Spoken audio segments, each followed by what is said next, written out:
Welcome to this video. In this video I will demonstrate some key concepts in system design. Just now I recorded another video on system design steps. You can watch that first and then you can come to this video that I am creating.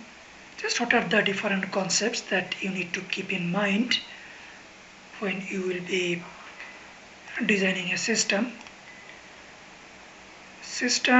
Let's say some tiny URL design or an API system, those kind of things. And by the way, this is Said from Toronto, Ontario, Canada. Okay, so after I create the video, you can see this video under YouTube, SaLearningSchool.com. I think the system design concept video and this key concept video, everything will be posted here.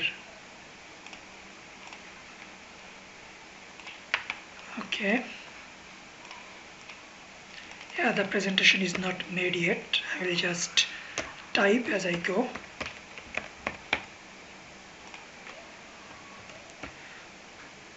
Okay, what are the concepts that you need to know? Scaling,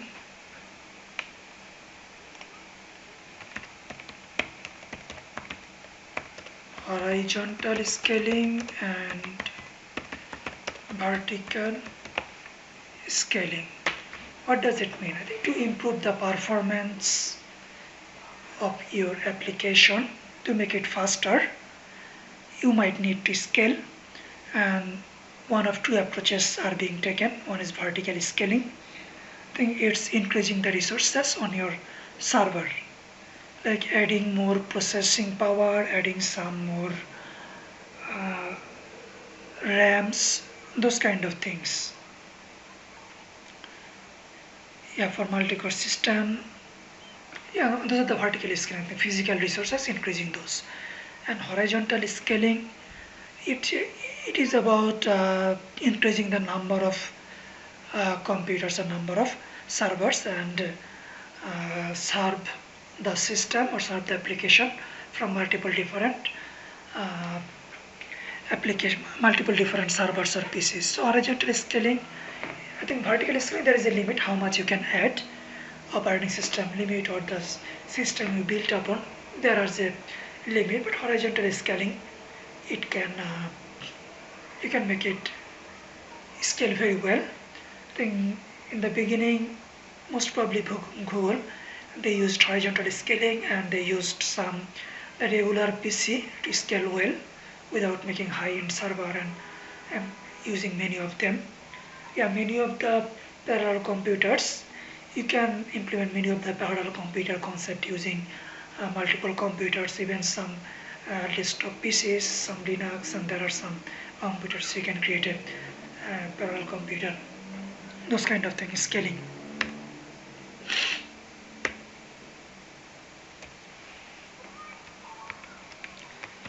And load balancer, yeah, when you will be scaling across multiple servers, multiple PCs, so load balancing can be helpful.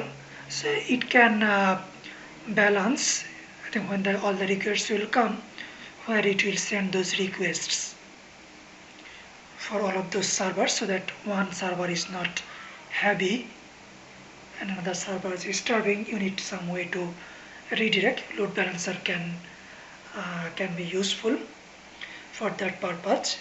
But one other thing is, if you add load balancing, then it can become single point of failure. So you might want to create master slave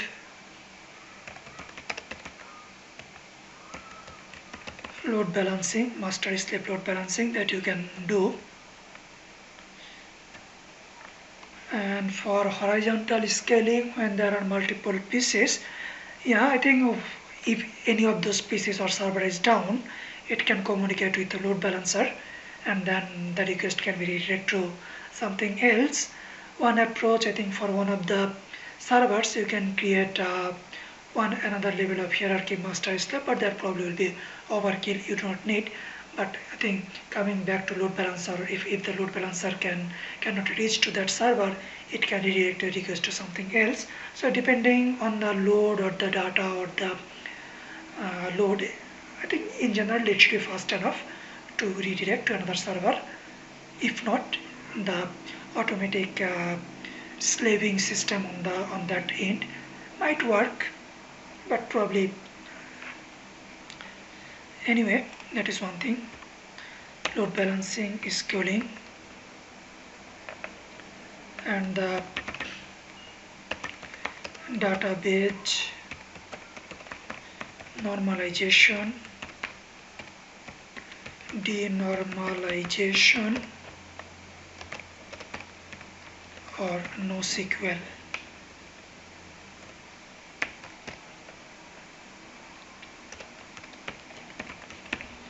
Approach. Let's say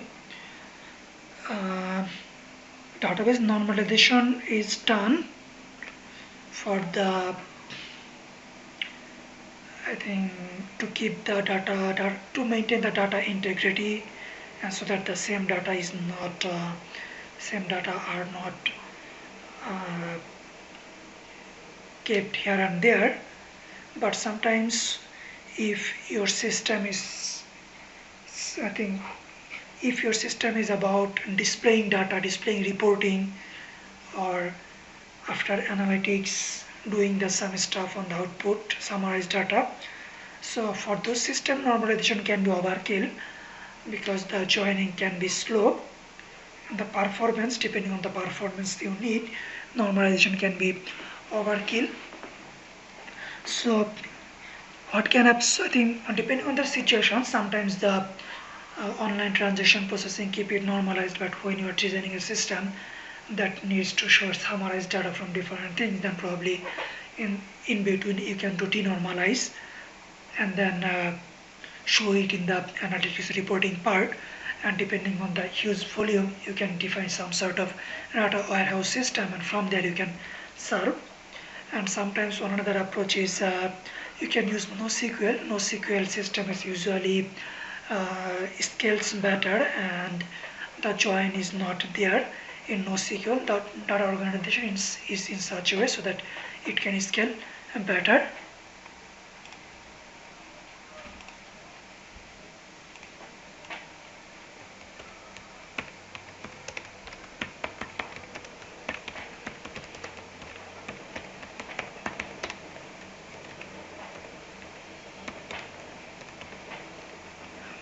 I think this is how it is written.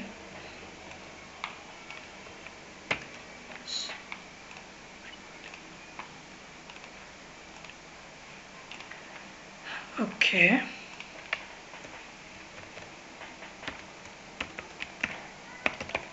Caching can be an effective strategy to speed up your application. Sometimes caching on the client end, sometimes caching on the server end, both can help, right? It depends. I think if your application or the data output can vary all the time, then probably client-side caching might not be the greatest. Server-side caching,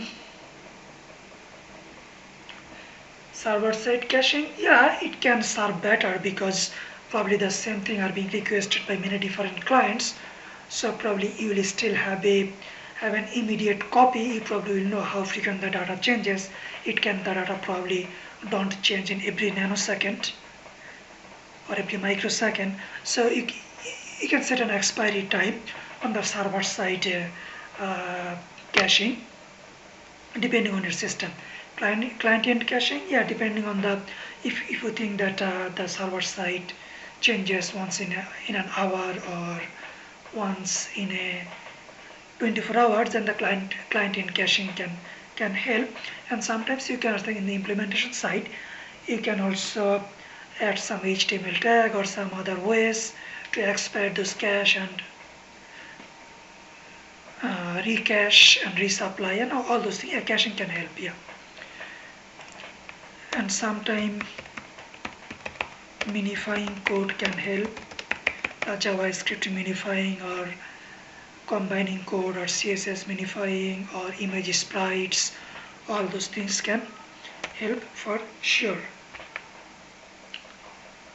Caching, what else? Map reduce approach sometimes can help. Map reduce, I think people usually associate with Google Map Reduce protocol, but in general, Map Reduce, when you need a big amount of data to process and you have many servers available, then reducing the workload, reducing the data, sending it to the multiple different servers and make them processed, keep them processed in multiple different servers, and the intermediate results can come to some other servers and there they can be joined to produce the final output. Sometimes this approach can help. Yeah, in parallel and distributed courses, for sure I have to implement algorithms on parallel processing similar to MapReduce, not those Apache Hadoop or Cassandra or all those technologies. I used OpenMP or MPI, those kind of parallel programming languages and parallel processing, parallel servers, parallel machines for these approaches, but it works in the same way. MapReduce approach can help. And many times data partitioning concepts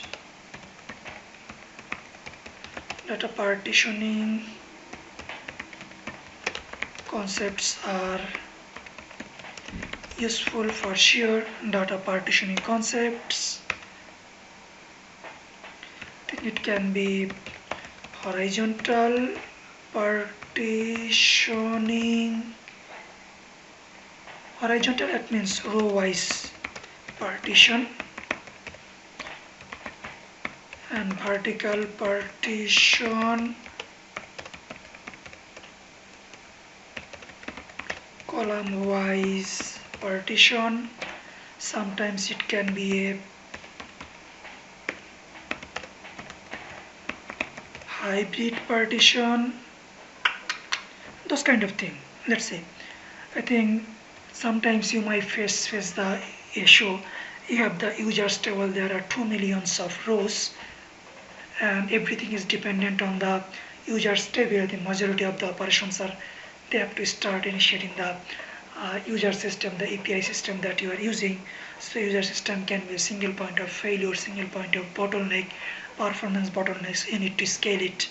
So in that case,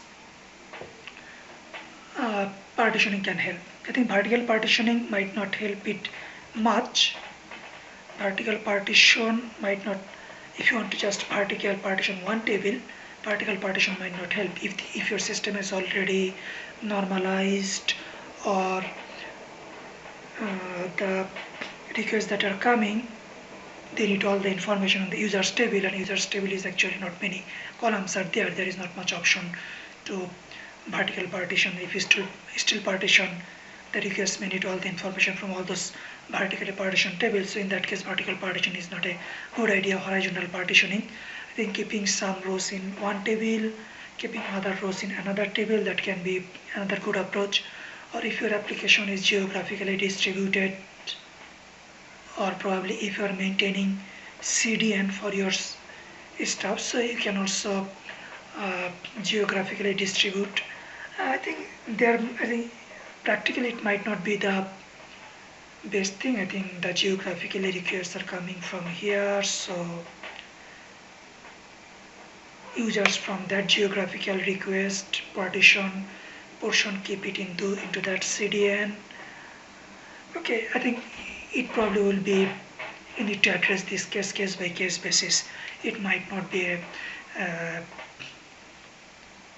solution that can address everyone, but I think that can help if your organization is geographically distributed, but your system is used internally in all those places, but the request generated for the users are usually within the geographical location, so you can keep it like there. But if the users locations can be anywhere, then the geographical partitioning on that aspect might not be as good. But even to reduce the bottleneck and the performance penalty on one table, you can still horizontal partition, and if your database is distributed according to that strategy, you can distribute. Or sometimes what you can do, you probably can design the system. Let's see, if you're keeping your database in one particular geographical location on particular server, in that case you can maintain multiple tables for the same user, row-wise partition, and when you're scaling in multiple servers, whether CDN or not, you can copy them to multiple different servers. Yeah, and in the previous example, if the users are also geographically distributed, you can also just put some portion of the users here, some portions of the user table there, depending on the application, right? Yeah, key value pair, that can go one another approach. And sometimes, okay, yeah, you can keep some sort of key mapper, the location mapper, or probably some sort of hash. That can also work. Anyway, I'm talking too much. Sometimes it can be appropriate. Okay, vertical partitioning. I think for partitioning one user table, that may not be the case for it. But what happens? For many of the database tables or many of the features, not all of the requests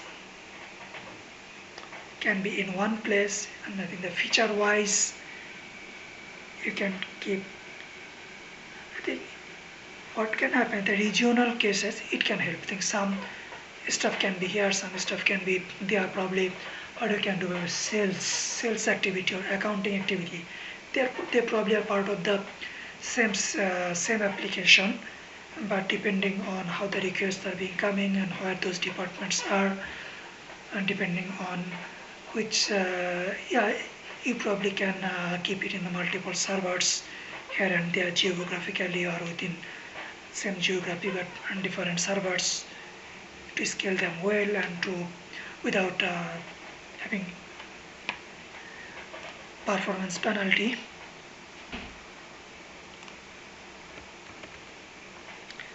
Let's see.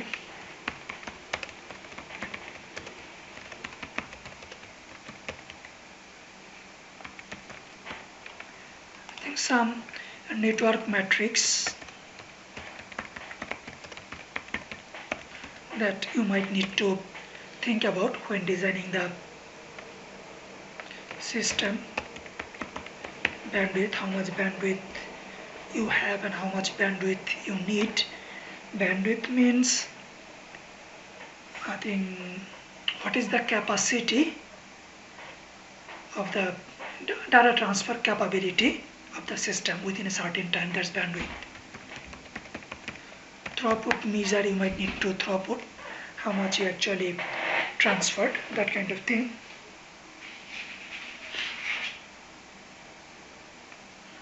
Network metrics that you need to think about. There are some other concepts that you need to put thoughts on for system design, such as availability. If you want to make your system more available, or how much availability your system needs, what you need to do for this. Reliability, yeah, how reliable your system, how much are they in the available term, how much are they operational. write heavy versus read heavy. If the operation is more write operation oriented or read operation oriented, and what are the measures that you have taken. Latency, it actually comes down to that speed thing. Latency, okay, one thing is you were thinking, so far we are thinking about the application wise, but this what we are thinking about the underlying network that we are using. Okay, these are the metrics of the network that we are using, and then what we should do in the application, or can we increase this network metrics to make the system perform better. Okay, these are some of the stuff we need to put thoughts on. The key system design concepts.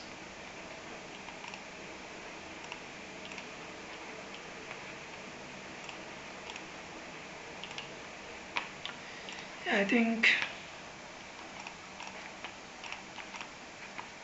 in this example I actually talked much about the security. Security is part of it always. Security, validation, those kind of thing will always need to be there. Yeah, for sure that's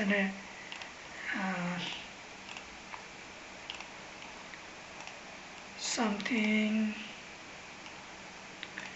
Okay, that was not part of my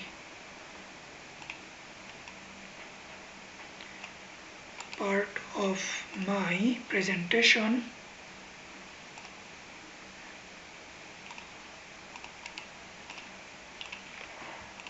Yeah, I'm typing while I go on the flow, so don't expect minifying or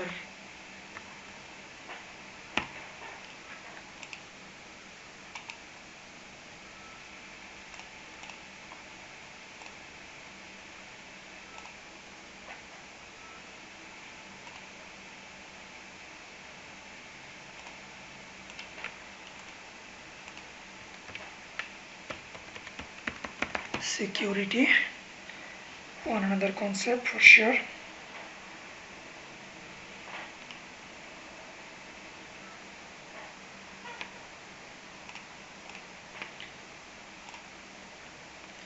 Okay, it will be posted here. For now, that's all.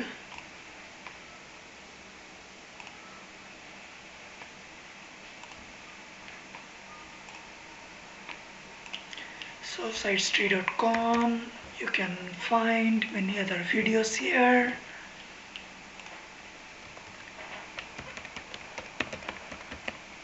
SaLearningSchool.com, you can get lots of my old articles there.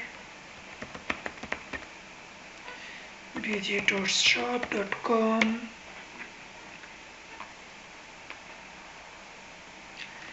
yes, we send visitors to your online presence. If you need visitors for your website. Oops, it looks like the domain expired. I did not take a notice. VisitorsShop.com and FlyerEmailer.com. Yeah, if you need global visitors from many different countries, then VisitorsShop.com. Yeah, mostly geared towards global visitor and USA visitors. Those are the main thing we have for now. We can deliver other country specific, but with a limited capacity. It looks like I need to renew those domains. Anyway, have fun. Bye bye.